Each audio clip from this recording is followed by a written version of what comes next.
To scan for TV channels, first of all, you have to open the settings. Now, make sure that you open all the settings in the right upper corner and go for channels. Now, as you can see, we have to go for channel scan on the left side. It's over here. Now click on it, the OK button, and now you can select for which you want to perform, for antenna, cable, satellite, or for example, you can find the advanced options. So you can select the tuner mode, and now you can find another options, for example, this single cable, fixed antenna.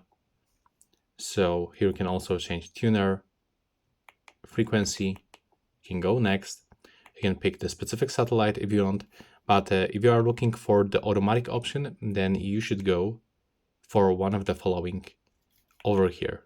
So for example, the cable. And now as you can see, it will scan for all available channels over here. And when it hit 100%, you can find our results. This is everything. Thanks for watching and see you in the next one.